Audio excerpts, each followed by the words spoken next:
Rania sort du silence et balance sur la violence de Ahmed Taï et le comportement agressif de Sarah Frézou vis-à-vis d'elle sur le tournage. Elle clash fort.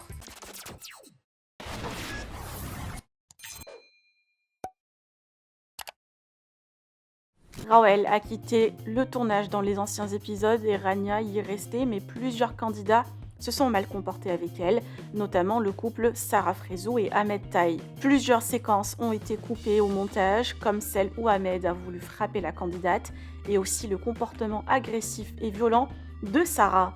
Rania sort du silence, réagit et clash fort sa rivale. La jumelle de Rawel persiste sur le mauvais caractère de Sarah et sur le fait que sa communauté la critique souvent. Je vous laisse avec la mise au point de Rania en attendant sa longue story sur tous les faits. Que pensez-vous de sa version? Partagez avec moi vos avis en commentaire et n'oubliez pas de liker la vidéo et de vous abonner à la chaîne. Hey, j'espère que vous allez bien. Alors j'ai un peu du mal à suivre les épisodes ici au Mexique, mais dès que je peux je regarde et je vous avoue qu'il y a beaucoup d'extraits qui passent, donc j'arrive un peu à voir où vous en êtes. Il y a beaucoup de choses à dire, il y a beaucoup de choses à développer. Moi franchement, vous le savez, je suis sans filtre, hein, j'ai rien à cacher, donc je vais dire la vérité, rien que la vérité, je le jure, je le jure.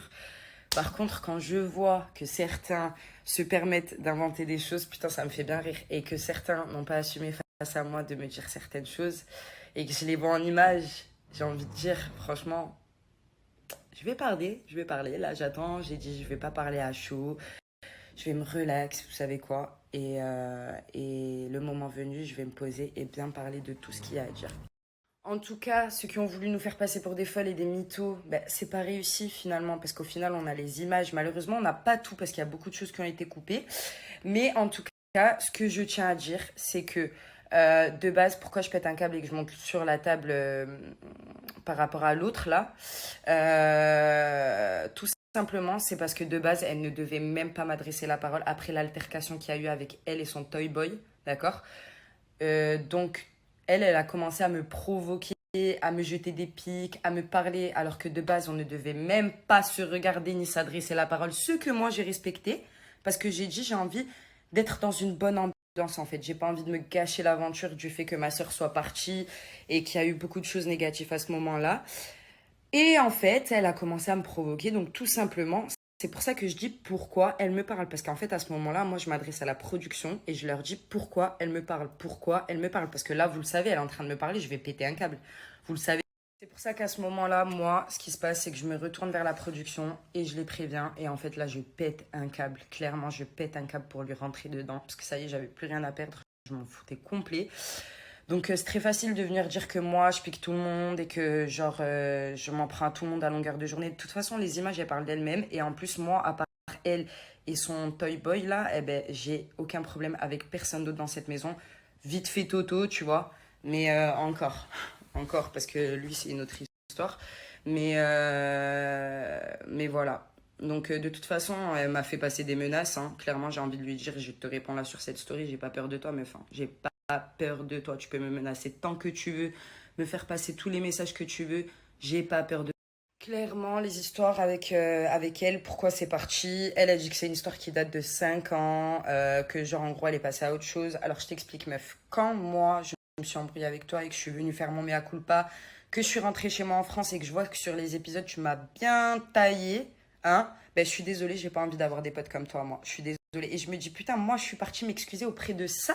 Mais jamais de la vie, je vais lui adresser la parole ou faire un pas vers elle. Mais jamais de la vie, 5 ans ou 10 ans après, moi, je suis pas rancunière, t'as vu. Moi, si t'avais fait le premier pas avec moi, je pense que cette histoire, elle se serait déjà réglée. Sauf que c'est pas à moi de revenir vers toi, d'accord? Et en plus, t'as rendu la vie invivable à ma sœur pendant une aventure. Et tu te fais passer soi-disant pour une amie. Mais en fait, elle a juste la rage de nous, je vous explique. Clairement, c'est fatigant, c'est fatigant. Et en plus, ça me fait bien rire quand je vois que soi-disant, Toto, c'est ton pote, et que tu te mettras en travers de son chemin si tu se met avec Angèle. J'ai envie de te dire, meuf, arrête, tu lui as pourri des mois d'aventure pendant je ne sais combien de temps parce que t'avais le seum contre lui. Et maintenant, c'est ton meilleur ami. Eh ben putain, franchement, ouais, il y a que les hypocrites pour bien s'entendre, hein, je le dis. Ça se voyait que sur cette séquence, j'étais partie faire ma petite pause club, tu vois. Donc forcément, t'aurais pas dit ça devant moi parce que tu sais que j'aurais ouvert ma bouche. Voilà. Ça se voyait que sur cette séquence, Maintenant, ça fait la justicière alors qu'avant, ça faisait la fouteuse de merde. Ça y est, mais franchement, j'ai envie de te dire, ça fait trop pitié. La vérité, hein, reste à ta place, c'est mieux parce que cette face-là ne te va pas du tout. Maintenant, ça fait la justicière alors qu'avant, ça faisait la fouteuse de merde. Ça y est, mais franchement, j'ai envie de te dire. Ah oui, aussi, j'avais oublié, t'es du genre à te plaindre de ta communauté et à les envoyer chier, mais en fait, arrête de parler de ta vie, comme ça saoulera moins les... Ah oui, aussi, j'avais oublié, t'es du genre à te plaindre de ta communauté et à les envoyer chier, mais en fait, arrête... Bref, moi, je reconnais mes torts dans la vie. Je sais quand j'ai fait quelque chose de mal ou quand j'ai dit quelque chose qu'il fallait peut-être pas dire. Dans tous les cas, moi, j'assume tout ce que je fais. Et dans tous les cas, je vais tout vous raconter. Vraiment tout vous raconter. Pourquoi on s'est embrouillé, qu'est-ce qui s'est passé, nanani, pourquoi j'ai fait ça ce jour-là. Parce que pour telle et telle raison, tout simplement. La perso, c'est en train de me ronger le cerveau et j'ai pas envie de me prendre la tête. Voilà, je vais profiter de mes jours de vacances. Clairement, et puis ben voilà, ça sera une histoire clôturée après ça, je pense, parce que moi, j'ai pas envie d'accorder de l'importance à des gens qui le méritent. Je viens de me rendre compte de quelque chose en fait.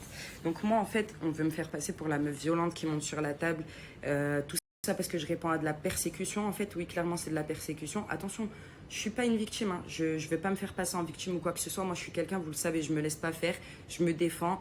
Corps et âme, s'il faut se défendre, je me défends. Par contre, quand son mec il a voulu me donner un coup de poing, là on le coupe au montage. Pourquoi? Parce qu'on veut pas le faire passer pour quelqu'un de violent. À 2 reprises, il a été violent avec moi, d'accord? Par contre, les gens se seraient demandé, mais pourquoi en fait on le vire pas, d'accord? Donc clairement, en fait, là je viens de constater un point qui est très important. Dans tous les cas, il y a beaucoup de choses à dire.